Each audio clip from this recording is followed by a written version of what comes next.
여러분 주말 잘 견디셨습니까? 김명준의 뉴스파이터입니다. 지구가요 12만 년 만에 가장 뜨거워졌다고 합니다. 과학계도 미지의 영역에 진입했다고 화들짝 놀라고 있다는데요. 그래서인가요?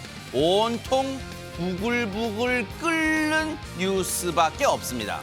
오염수 공방이 사그라들기도 전에 이젠 서울 양평 고속도로 논란으로 여야가 경쟁하듯 부글부글 끓고 있습니다. 차갑게 내리는 비에 더위도 좀 식었으면 좋겠고요. 차가운 이성으로 차근차근 풀어갔으면 좋겠습니다. 안 그래도 더운데 열 올리지 좀 말자고요. 네.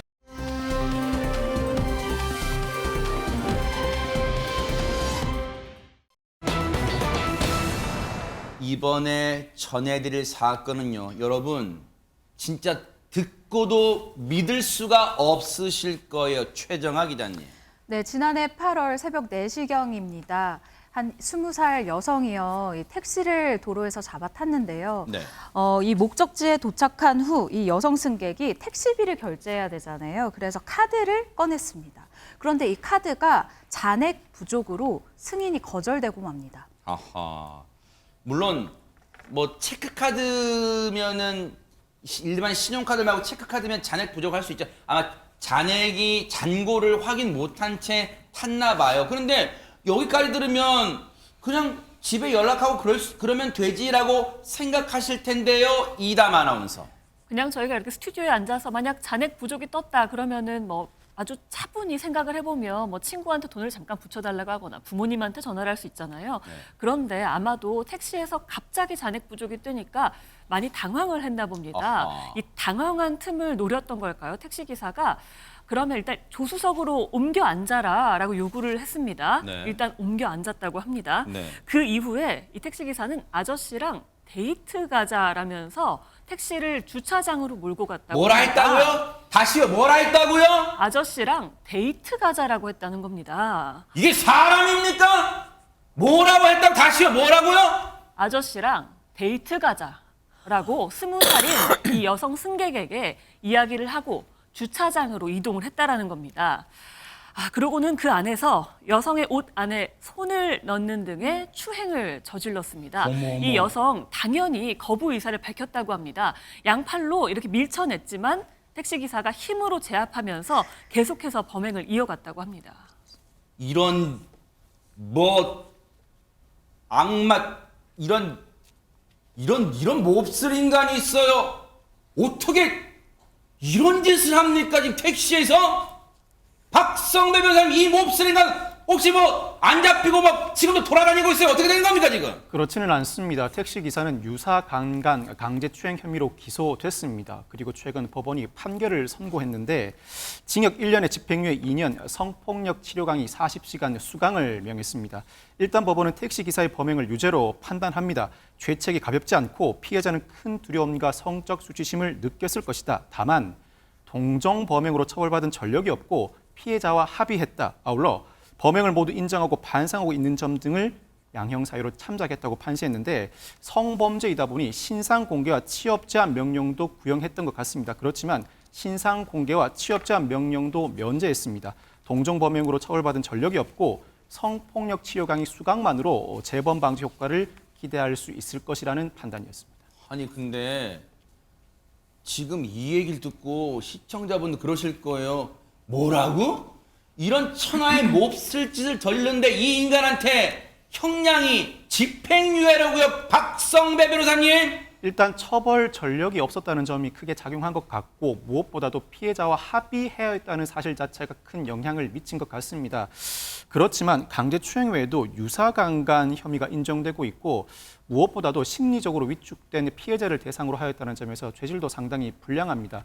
아마 추정컨대는 그 외에도 택시 기사 업무가 생업이고 부양가족이 있다는 점도 양형사유로 참작된 것으로 보이는데 그렇다고 하더라도 큰 형이 선고될 만한 사건이면 그와 같은 양형사유가 존재해도 실형이 선고되는 경우가 늘어나고 있습니다.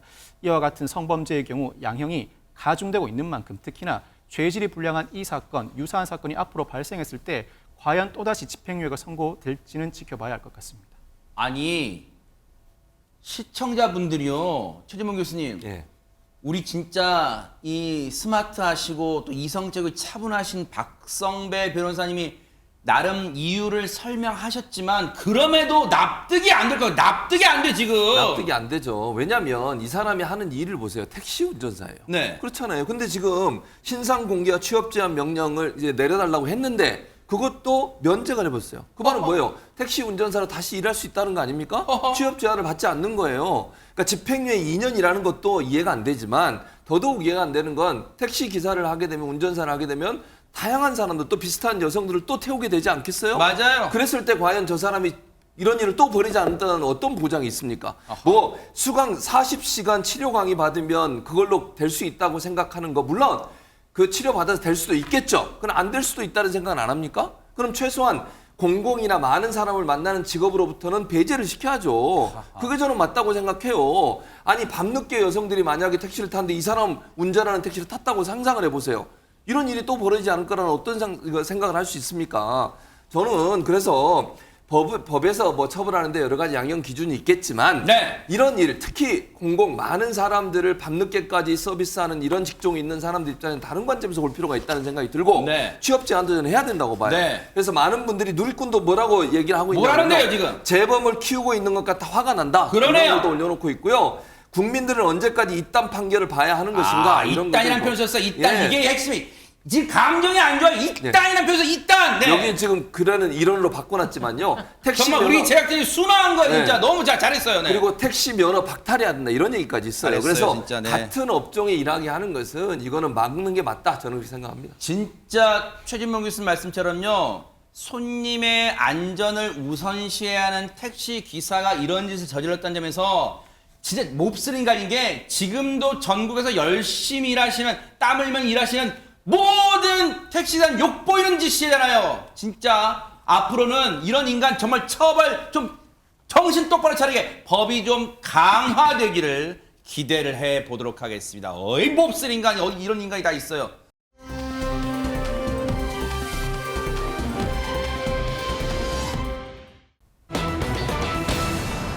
에이 기분이 안 좋아요. 자 분위기 바꿔볼게요. 자 돌발 질문으로 최진봉 교수님과 유인경 편에게 돌발 좀 한번 드려볼게요. 먼저 최진봉 교수님. 예. 자 제자가 어느 날 제자가 그래요. 예. 교수님 저 공무원 될 건데요.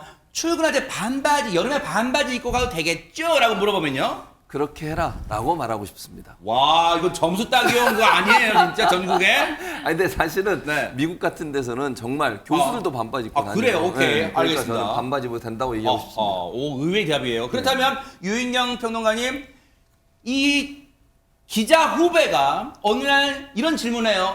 선배, 우리도 주 4일 근무하면 어떨까요? 네. 주 4일 근무해도 좋은데요. 월급도 4일치만 받아가요. 그래, 요런 대답이 시원하죠. 그리고 네. 자네는 주 5일 근무 시에도 밀도로 보면 주 3일도 안 된다네요. 아니 제가 이게 우스갯소리 같지만 왜 이런 질문으로 시작을 했냐면 야, 이 인물한테 이분한테도 똑같은 질문이 들어갔대요. 과연 어떤 대답이 나왔을지 한번 영상으로 만나보시고 이어가 보도록 하겠습니다. 공무원이 반바지 입는 것에 대해서 어떻게 생각하세요? 반바지 입으세요. 난 그런 거 가지고 지금 이야기 안 해요. 요즘 보니까 삼성에도 반바지 입고 출근합니다. 지금 문화가 바뀌어가지고 반바지 입고 출근하고 요즘 삼성도 그래요. 사무실 내 과자가 하나도 없대.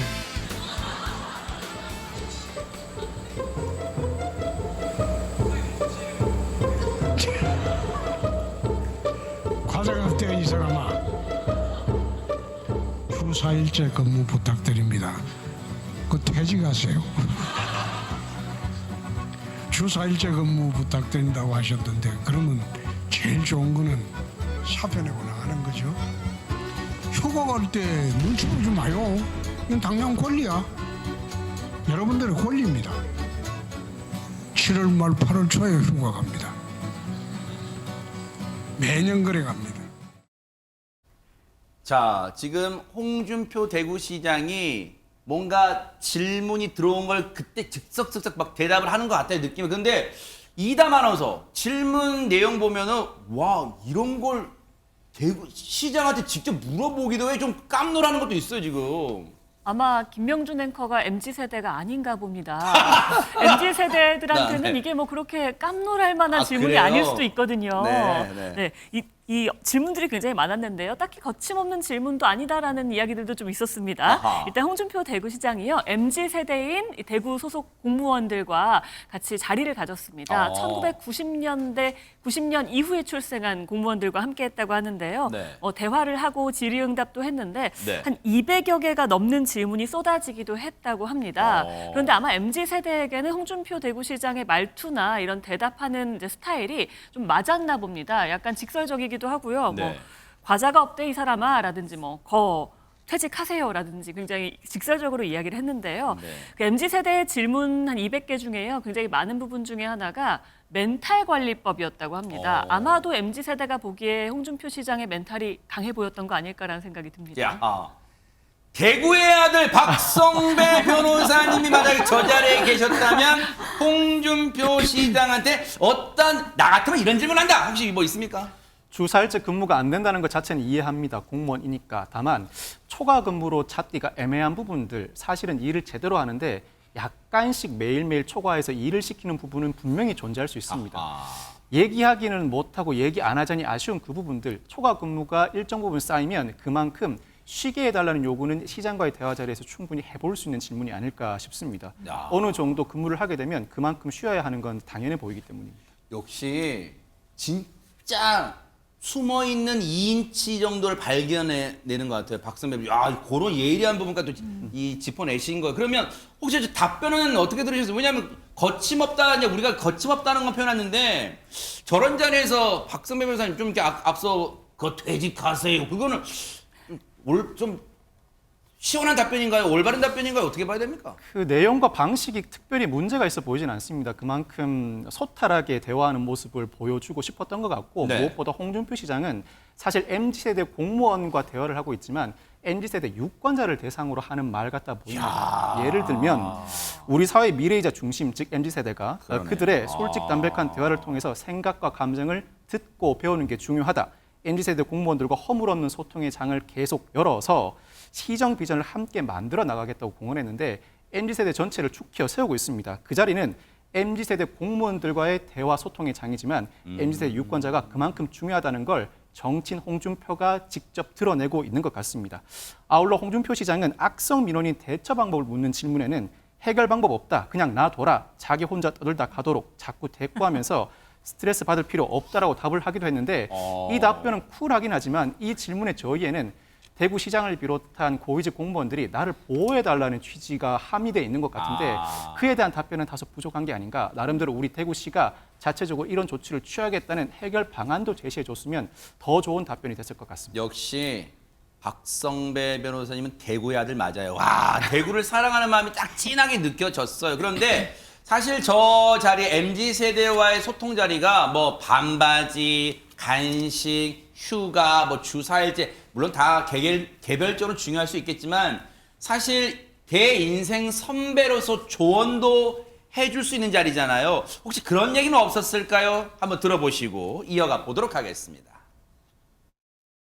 편하게 공직생활을 했어요. 정치판에 들어오면 여러분들 공직생활 하는 것보다 100배로 더 복잡합니다. 스트레스 받지 말자. 스트레스는 과장한테 주자. 우리 국장들 중에서 스트레스를 나한테 줘야 되겠다고 생각하는 사람이 있을 거예요. 근데 그때는 나는 답변을 그래요.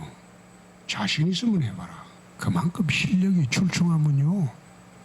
이 사람이 스트레스를 줄 수가 없어요. 내 검사하면 수사할 때는 수사 실력 하나만큼은 내 부장검사 니보다 낫다. 그러니까 괜히 내 수사하는 거 가지고 시비 걸지 마라. 그래서 내 검사 십몇 년 동안 편하게 한 거예요. 근데 요 얘기를 들으면 내가 제일 잘 나가 뭐 그런 노래 같기도 하고 자기 자랑이 막 지금 막 끌어오르는 그런 답변 같은데 이건 어떻게 봐야 되는 거예요? 자기 자랑 맞습니다.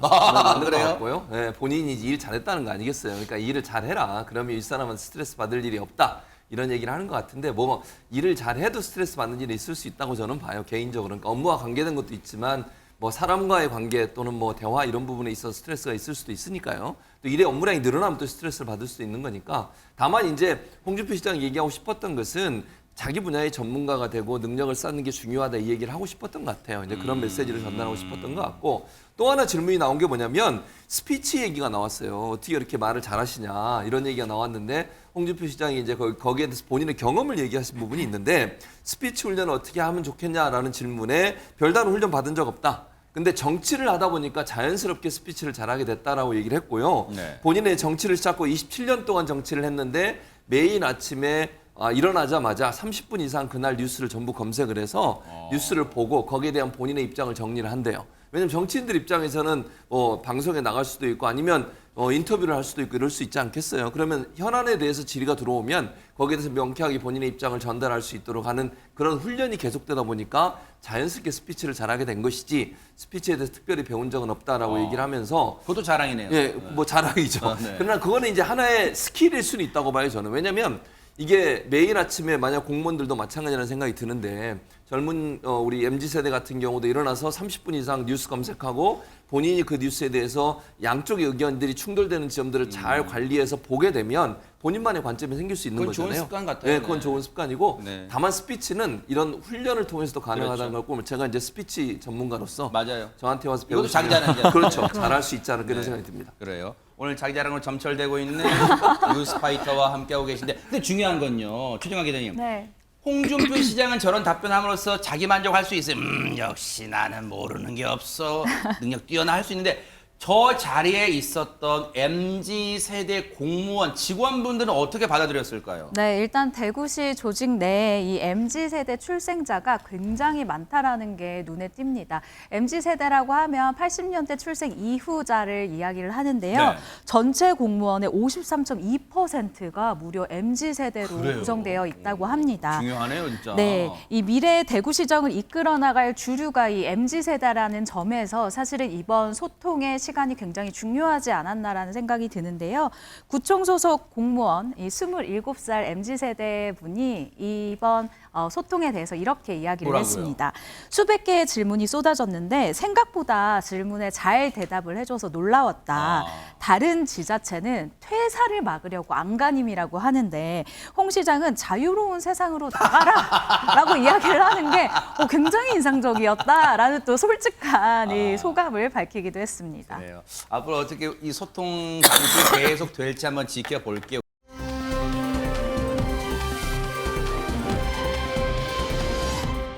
그런가 하면 MZ세대 하면 이 사람도 빼놓을 수 없을 것 같습니다. 이담 아나운서. 네, 실제 MZ세대 정치인이죠. 92년생입니다. 류호정 정의당 의원인데요. 어허. 네, 국회 본회의 참석 때 분홍색 드레스 입기도 했고요. 타투법 관련해서도 보라색 원피스를 입고 타투를 막 보여주기도 그렇죠. 했고요. 뉴스파이터가 여러 차례 또 한번 이렇게 사연 소개해드린 적 있어요. 네, 맞습니다. 늘 화제가 되기 때문에 그랬죠. 파이터에서도 많이 다루는데요. 이번에 류호정 의원이요. 퀴어 축제에서 배꼽티에 미니스커트를 입고 이렇게 분홍색 귀걸이도 하고 이런 그랬었죠. 사진이 공개가 되면서 화제 몰이를 했는데요. 네. 자, 지금 화제가 된 게 또 하나가 요런 있습니다. 모습이었죠. 네, 네. 바로 이 사진인데요. 네네. 이 사진과 함께 또 화제가 된 게 네. 류호정 의원의 포털 사이트에 등록된 프로필입니다. 프로필이 왜 갑자기 관심이에요? 네, 이 프로필에요. 취미 부분이 도마 위에 올랐습니다. 왜요? 취미란에 소주 마시기, 게임하기, 뮤지컬 보기 이렇게 있었고요. 별명에는 아가저씨라고 해서요. 아가씨 더하기 아저씨. 그러니까 약간 그 뜻이에요? 아저씨 같은 아가씨 이런 걸 맞는 뜻하는 말인가 봐요? 거거든요. 네, 맞습니다. 아가저씨네. 그리고 뜻밖의 맨사 이렇게 돼 있는데요. 네. 여기서 이제 화제가 된 게 취미란에서 소주 마시기였습니다.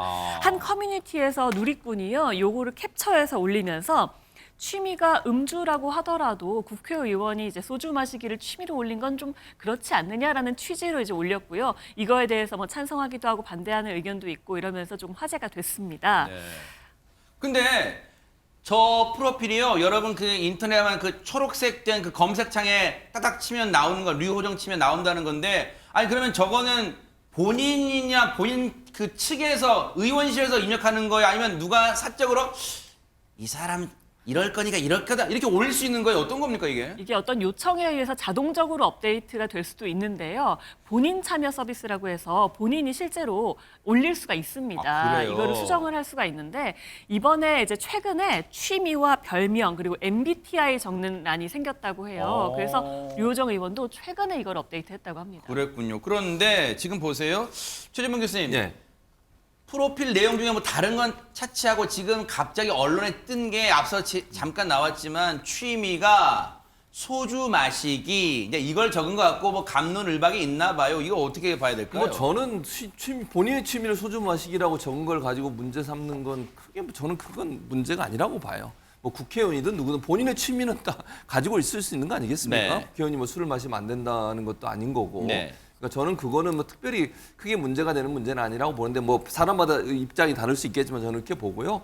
이제 그 프로필 중에 오해하지 마셔야 될 게 뭐냐면 저렇게 이제 공식적으로 포털 사이트에서 관리하는 프로필이 있는가 하면 블로그에서 또 프로필을 만들어서 개인이 올리는 것들도 있어요. 그래요? 예를 들면 김명준 앵커 치면요. 프로필이 여러 가지가 나와요. 그래요? 근데 개인이 올리는 블로그에 올리는 거는 내용이 정확하지 않다는 점. 아하. 그리고 그거는 본인이 김명준 앵커도 올린 거 아닌데 막 올려놓잖아요. 유명인이 되면 다 그렇게 하더라고요. 그러니까 뭐 저도 유명인은 아니지만 저도 몇 개가 있어요. 근데 아하. 그거 다 믿지 마시라는 말씀을. 네. 왜냐하면 막 틀려요 내용이. 아하. 그래서 그런 부분들은 좀 주의해서 보시고 포털 사이트에서 공식적으로 운영하는 프로필만 본인이 수정하면 올라간다 이렇게 말씀드릴 수 있을 것 같습니다. 어쨌든 지금 얘기를 종합해 보면 저 취미란에 소주 마시기를 한 것은 류호정 의원이 직접 요구했거나 아니면 류호정 의원실에서 요구했을 개연성이 크다 그 말이잖아요. 그러면 보세요, 박성배 변호사님.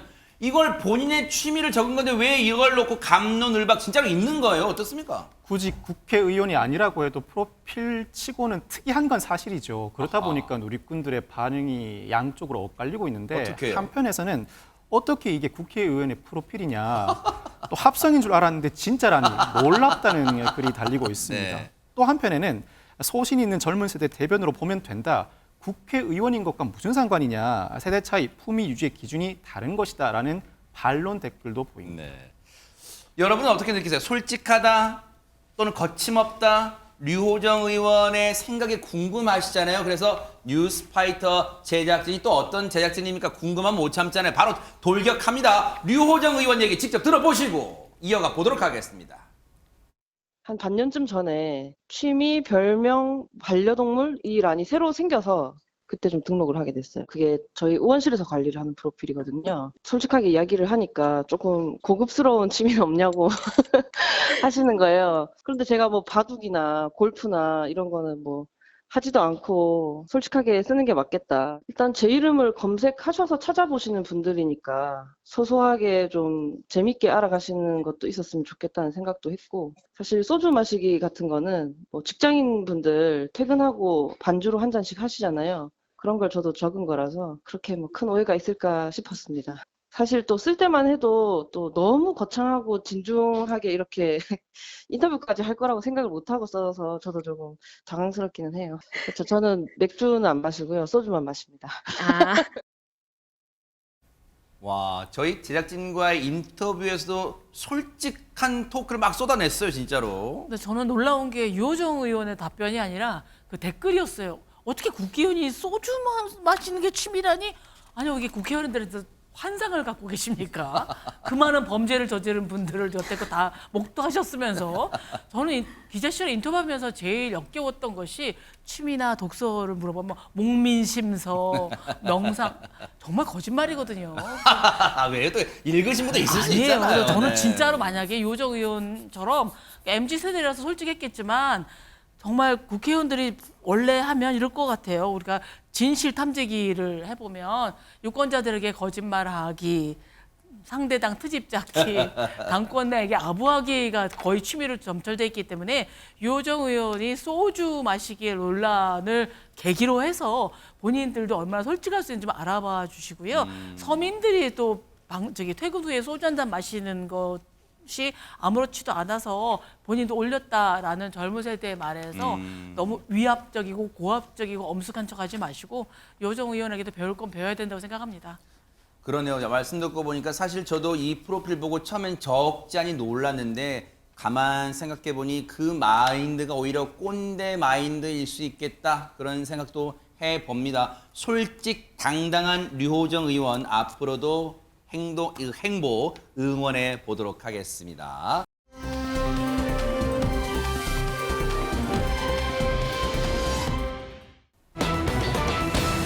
분위기 바꿔볼게요. 요즘 뭐 날씨가 더우니까 찾는 게 그거잖아요. 집에만 가면 띵 누르잖아요. 바로 이겁니다. 박성배 변호사님. 바로 에어컨입니다. 요즘처럼 무더위가 지속되는 날씨에 에어컨 설치, 수리 건수가 늘면서 에어컨 설치 기사님들로 참 많이 바쁘실 것 같은데 그 와중에 발생한 일입니다. 아하. 지난 7일 한 온라인 커뮤니티에 올라온 사연인데 글쓴이는 자신을 공인중개사라고 소개했습니다. 네. 최근에는 건물 임대인이 공인중개사에게 임대차 계약이나 임차물 관리 유지를 맡기는 경우도 상당히 많습니다. 아마 이 공인중개사도 그 업무를 맡아서 진행해 온 것 같은데 네. 글쓴이에 따르면 지난해 8월 입주자가 에어컨에서 찬바람이 안 나온다고 연락을 해왔답니다. 네. 이 사실을 집주인에게 전달했더니 집주인이 에어컨 연식이 너무 오래돼서 그런가 보다 교체해 주는 것으로 하겠다는 입장을 밝혔다고 합니다. 그리고 얼마 뒤에 집주인이 직접 근처 가전제품 직영점에 방문해서 에어컨을 주문했고 결국 새 에어컨이 설치됐다고 합니다. 그런데 문제가 그 이후로도 지속됩니다. 그 이후로도 입주자가 집이 너무 더워서 살 수가 없다. 더운 바람이 나오는데 어떻게 하냐며 토로를 했다는 겁니다. 아니 에어컨 설치하면 우리 그런 생각하잖아요. 최정화 기자님. 에어컨만 설치하면 앞으로는 열대 없이 살 수 있겠다 그런 생각하는데 왜 더운 바람이 계속 나오는 거예요? 네, 입주자의 토로에 글쓴이가 굉장히 의아했습니다. 그래서 에어컨 교체한 지 얼마 되지 않았는데 무슨 소리냐. 이 사진을 좀 찍어서 보내달라라고 사진을 찍어달라는 이 요청을 했습니다. 네. 그리고 네. 입주자가 보낸 사진을 확인하고 정말 깜짝 놀랐다고 하는데요. 왜요? 에어컨 실외기 아시죠? 예. 이 뜨거운 바람이 나오는 이 실외기가 방 안에 설치가 되어 있었던 거예요. 지금 이게 실제 그 찍어 보낸 사진이에요? 네, 실제로 이렇게 화분 옆에 있는 이 실외기가 안에 설치가 되어 있는 이거 모습이죠. 이게 레알이에요? 지금 레알? 이게 실제입니다. 글쓴이가 함께 올린 사진을 보면요. 실내에 실외기가 설치되어 있고요. 왜 저기 화분 추울까봐 실외기를 안 해놓은 거예요?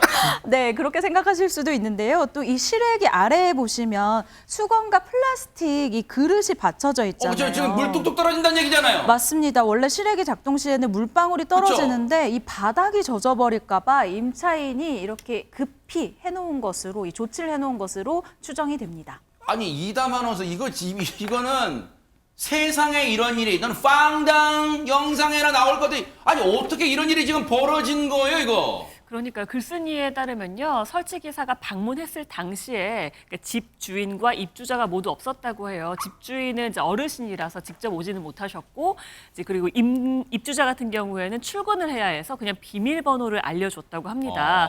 그래서 집에 아무도 없을 때 에어컨 설치하고 간 건데 에어컨 실외기실이 좁아서 실외기가 안 들어간다면서 그냥 방 안에 실외기를 놓고 간 거예요. 게다가 이제 방 안에 이제 거치대까지 저렇게 설치를 해야 하는데 이 때문에 추가로 19만 원을 더 받았다고 합니다. 거치대 값이었겠죠. 그래서 저 글쓴이는요. 선반 같은 저 거치대 값을요? 네, 저걸 19만 원을 더 받고 방 안에 거치대와 저렇게 실외기까지 놓고 간 거죠. 근데 글쓴이는 여름이라서 뭐 성수기니까 바쁘고 그런 건 알겠지만 그래도 네. 이거는 아니지 않냐. 이렇게 놀 데가 없으면 차라리 취소하고 다시 주문하라고 해야 하는 거 아니냐라고 비판을 했는데요. 이거는 확실히 설치 기사의 잘못인 것 같다라고 덧붙이기도 했습니다. 아니 이거는 보고도 지금 믿기지가 않는데 일단은 그 입주자분께서는 최진봉께서 일단 네. 집에 외출했다가 집에 와서 진짜 눈이 휘둥그레졌을 거 이게 멍미 그랬을 텐데 일단은 영업점에 전화를 해봐야 되는 거 아니에요? 그렇습니다. 그래서 집주인한테 다시 전화를 한 거예요. 그러니까 집 주인께서 영업점 다시 가서 직접 가서 사진을 보여줬대요. 이게 뭐냐 대체. 그랬더니 영업점도 놀랐다는 거예요. 아니 뭐 이렇게 영업점도 놀랄 정도예요, 예, 지금? 영업점 그러니까 이게 설치한 기사가 뭐 왜 어떤 이유였는지 모르겠지만 그 이유 때문에 거기다 설치했는데 영업점 입장에서 말이 안 되잖아요. 이게 누가 봐도 이건 이상한 거죠. 그렇죠. 그래서 다른 설치 기사를 보내서 다행히 9일 날 설치를 다시 했어요. 외부에 있는 거치대 만들어서 외부에다 설치하고 제대로 이제 이렇게 했나 봐요? 예, 맞습니다. 그래서 다시 방문해서 실외기를 재설치를 완료를 했고요. 근데 문제는 뭐냐면 이제 황당하잖아요, 이게. 이러다 네. 보니까 공인중개사 되신 분이 글을 올렸어요, SNS에. 그 글이 퍼져나가다 보니까 원래 설치했던 사람이 연락이 왔나 봐요. 원래 설치 기사가 네. 글 내려달라고. 네? 이 말이 됩니까? 자기가 그렇게 해놓고 와서 글을 내려달라는 게 말이 되냐고요. 그래서 이 공인중개사가 뭐라 그러냐면 절대로 내릴 수 없다라고 얘기했다고 합니다. 이거 지금 글을 내리라는 건 일단 자기가 봐도 창피한 짓이라는 거, 실수라는 거 안다는 거 아니에요. 근데 이게 올바른 대응입니까? 사과를 해도, 직접 가서 사과해도 지금 모자랄 판에 유인경 평론가님. 그래서 뭐 누리꾼들이 훨씬 더 열을 받아 하면서 글을 어허. 올렸는데요. 네. 세상에 이런 일이 나올 일이다라는 분도 있고요. 이름도 실외기인데 실내기라니 정말 어이가 없다. 맞아요. 냉기보다 열기가 더 나오겠다. 동종업계에서 일하는데 기가 차서 말이 안 나온다 했는데요. 저는 그 사진 내리라고 주문했던 기사분께 홍준표 시장이 했던 말씀을 해드리고 싶습니다. 뭘까요? 다른 직장을 알아보세요. 네. 아니 그 애초에 그 최초에 설치했던 기사님은요 그렇게 하시면 안 되고 제가 이 직종 이 직업에 뛰어든 지 시작한 지 얼마 안 돼서 조금 서툴러서 이제 앞으로는 그런 일 없도록 철저히 배우겠습니다. 고객님 죄송합니다. 이렇게 하면 될 일을 이거 내리세요 글. 뭐 이렇게 하면은 그건 적반하장격이잖아요. 그러니까 앞으로는 그런 태도도 고치시기를 좀 기대를 해 보도록 하겠습니다. 혹시 기회 되면 꼭 사과하시고 그런 것도 해 보시기 바랍니다.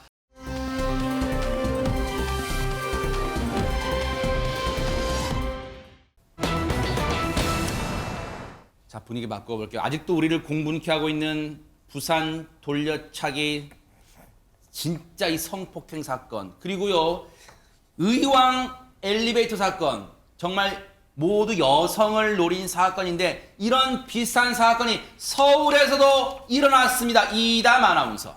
지난 3일 새벽 12시 반쯤이었습니다. 서울 노원구 상계동에서요. 귀가하던 여성을 범행 대상으로 삼은 폭행 사건이 발생했습니다. 영상으로 보시겠습니다. 세상에. 한 여성이 아파트 계단을 오르고 있습니다. 그 뒤를요. 한 남성이 따라갑니다. 세상에 아이고. 그리고는요. 이 여성이 이제 엘리베이터를 타고 있는데 자, 문이 닫힐 어. 때쯤 남성이 다시 문을 열어서 타죠. 네. 그리고요. 이제 여성이 잠시 후에 내립니다. 엘리베이터에서 이 여성이 이제 내리자 네. 이 남성이 천천히 뒤따라 내립니다. 어머 아이고 그렇죠? 소름 끼쳐요. 이후에 이 여성을 집 앞까지 쫓아간 남성 무차별 폭행을 저질렀다고 합니다. 진짜 아니 보는 저 장면반도 지금 보세요. 여러분 보셨어요? 살금살금 엘리베이터 저 내리는 저 동작이 너무너무 소름 끼쳐요. 최정아 기자님 지금.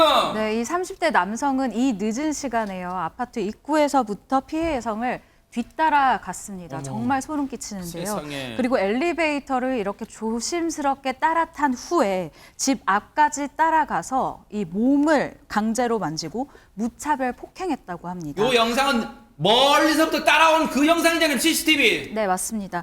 또한 피해 여성의 귀에 대고요. 이 당시에 소리 지르지 마라. 안 그러면 너 죽인다. 라고 협박까지 했다고 하는데요. 네. 이 피해 여성 어머니가 이렇게 얘기를 합니다. 도어락을 여는 순간 뒤에서 입을 막고 목을 졸라서 딸이 순간 나 이렇게 끌려가면 성폭행 당하겠다라는 직감을 했다고 합니다. 정말 딸 대신 전해준 그 당시에 이 급박한 상황인데요. 다행히 여성의 비명 소리를 들은 주민이 경찰에 신고를 했는데 눈치를 챈 듯한 이 30대 남성 경찰이 출동했을 때 이미 계단으로 도망친 이후였습니다. 박성배 변호사님 정말 주민분의 신고가 없었다면 이 여성 정말 생각하기도 싫은 진짜 그런 피해를 당했을 것 같아요 지금.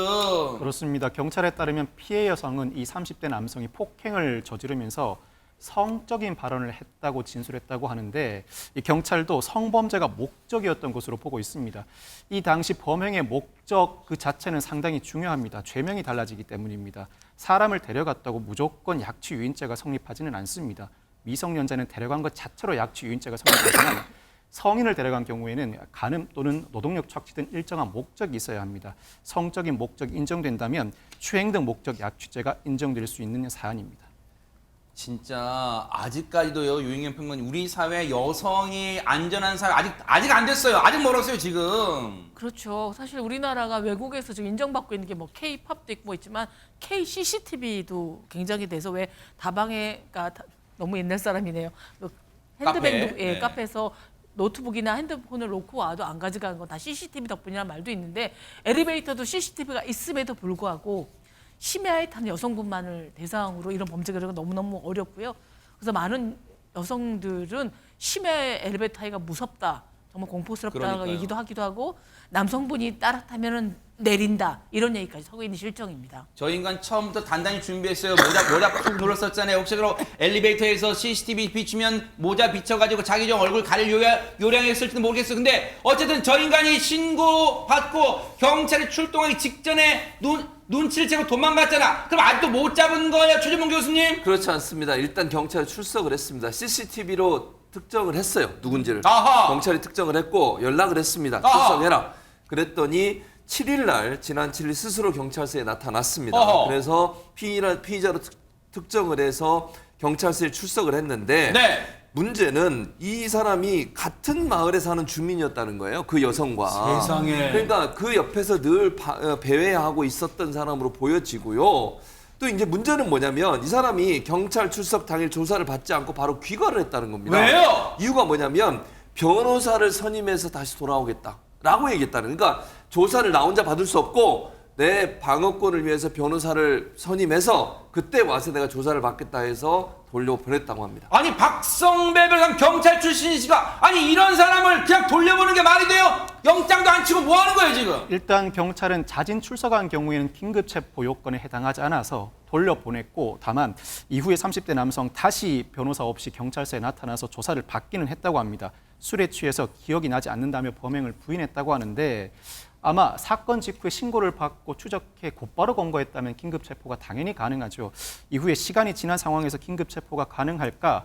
물론 요건이 까다롭긴 합니다. 도주 및 증거 인멸의 우려가 있어야 할 뿐만 아니라 네. 판사의 체포영장을 받을 시간적 여유가 없을 때나 긴급 체포가 가능하지만 자진 출석 자체가 도주 우려가 없다고 반드시 보아야 하는가? 실제로 수사 상황이나 출석 경위 등을 고려해서 큰 범죄를 저지른 뒤에 자수한다고 나타난 사람 긴급 체포해서 구속하는 경우도 상당히 많습니다. 이 사건은 4일간 도주를 지속해왔고 피해자가 재차 피해를 입을 우려가 있어서 긴급 체포도 가능했음직한 사건인데 경찰은 긴급 체포는 다소 어렵다고 판단한 것 같습니다. 굳이 선회하자면 네. 긴급 체포로 감행했다가 긴급 체포가 위법이라는 판단을 받게 되면 이후의 조사가 모두 무의미해집니다. 증거 능력이 없다는 판단에 따라 무죄가 나올 수 있으니 나름 요건을 엄격하게 해석한 것 같고 주거가 일정하거나 신병을 확보할 방안을 확보하고 일단 돌려보냈다고 믿고 싶습니다. 일단 경찰도 구속영장을 이 몹쓸 인간한테 구속영장 신청하는 것도 지금 검토하고 있다고 하니까 어떻게 될지 한번 저희가 눈 부릅뜨고 지켜보도록 하겠습니다. 에이 몹쓸 인간들 왜 이렇게 많습니까?